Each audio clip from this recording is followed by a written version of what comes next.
Hey guys, and welcome to a Photoshop tutorial for Relay for Life. I'm Tom DeCanio, a historian of FBLA 2015. I'm going to give a little quick overview of what we're going to be doing today. Okay, so what it starts off with is if we have, we connect our camera and we turn it on with a little micro USB port, and we have these three different devices on our desktop.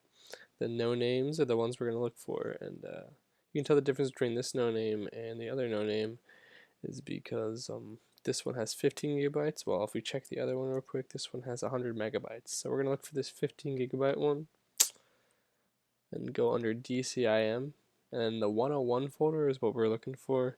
That's where all of our pictures that are shot are going to be stored. I have a couple of test ones today. This is what we're going to be working with. We're going to edit out this penguin with that white background.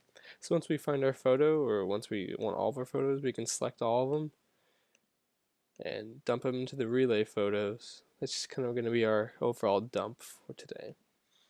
Then open up relay photos in Finder, and we can see that we have a Relay for Life locked PDF. And this, not PDF, sorry, Photoshop file. And this locked Photoshop file makes sure that we can always come back to it and we can never mess around with it, so it's never going to break.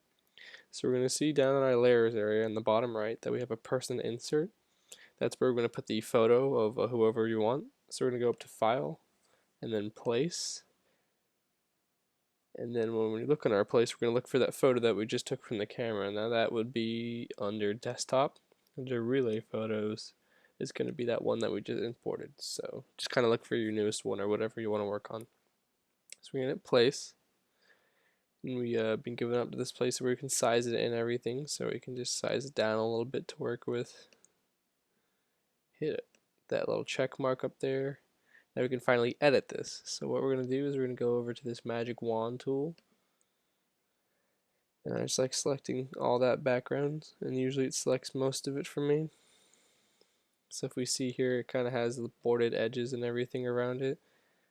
And now in order to make this easy to edit and everything, we're just going to do a quick mask. So down here there will be add layer mask. It'll be like a little circle within the square.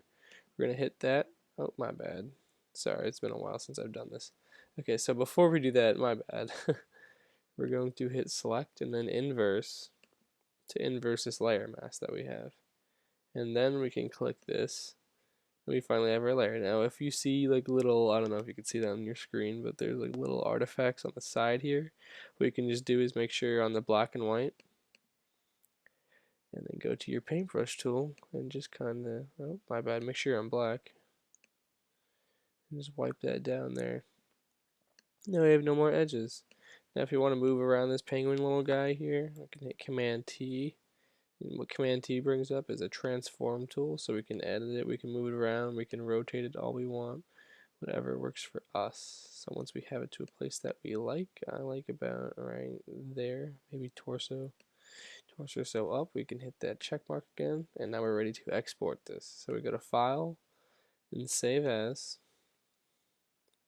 We go back to our Relay Photos area, and we can just save it as a format of a JPEG. And name it maybe, let's say RFL1. Okay, fantastic. Now we can just exit back out of this. We don't want to save any of our changes. Exit out of Photoshop. And if we go back to our relays photos, we have this one picture that we edited. Great. And now just for printing, you hit Command P, or we can go to File and then Print.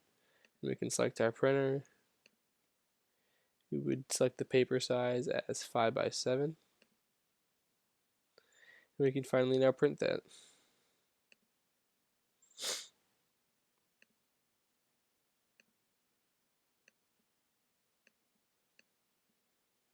So we hit print and it'll be on its way.